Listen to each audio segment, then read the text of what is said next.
Sciences Po Strasbourg a lancé une deuxième édition de la Nuit de l'Europe le 13 mai 2023 qui s'est déroulée de 18h30 à minuit au sein du CAR. La Nuit de l'Europe est un événement unique en France qui est consacré aux échanges, au débat d'idées, à la découverte et à l'Europe.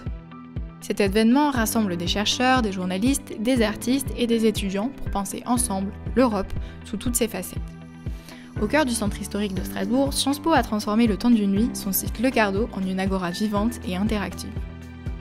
Cet événement était en partenariat avec Le Monde, Cartooning for Peace et le Jean Monnet EU Network Frontem.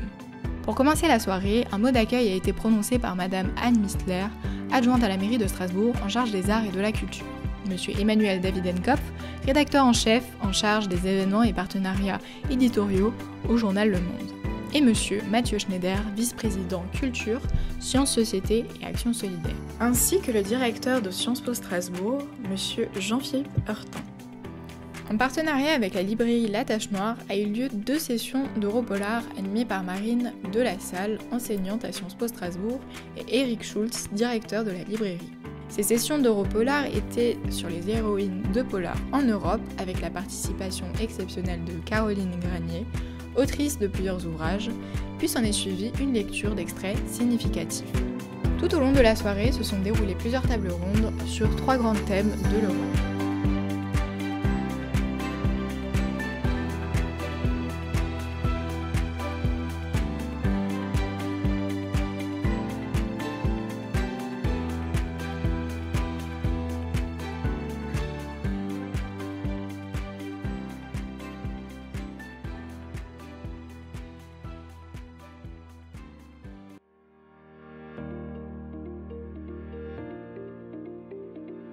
La Nuit de l'Europe a accueilli des élèves du collège Twinger de Strasbourg faisant partie du programme PAY qui ont eu la possibilité de témoigner sur le sujet Vivre, réfléchir et penser l'Europe. À 21h a eu lieu un dialogue entre Philippe Collin, parrain de cette deuxième édition de la Nuit de l'Europe, et les journalistes Marc Semo et Thomas Bider, correspondant tous deux pour Le Monde. Leur dialogue était sur le thème de l'Europe et les fantômes du passé.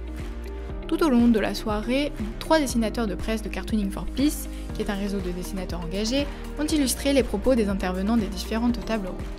Ainsi, Laurent Salle, Pierre Poma, ou plus communément appelé Piette, et Yannick Lefrançois ont illustré les propos des intervenants des différentes tables rondes.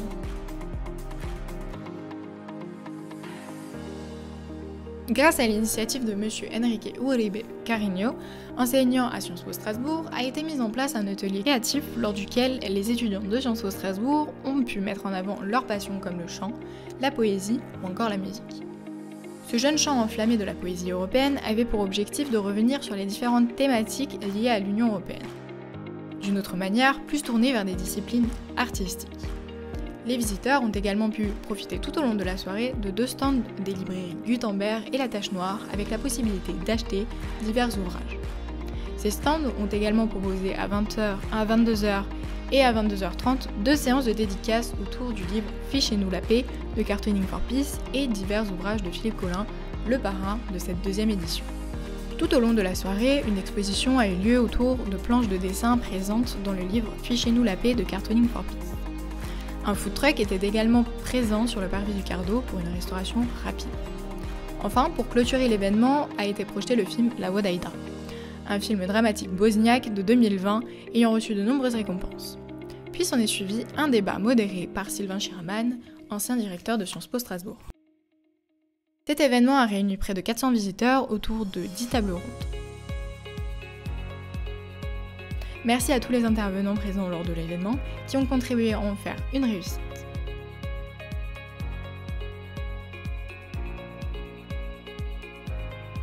Nous vous attendons nombreux et nombreuses l'année prochaine pour la 3e édition de la Nuit de l'Europe.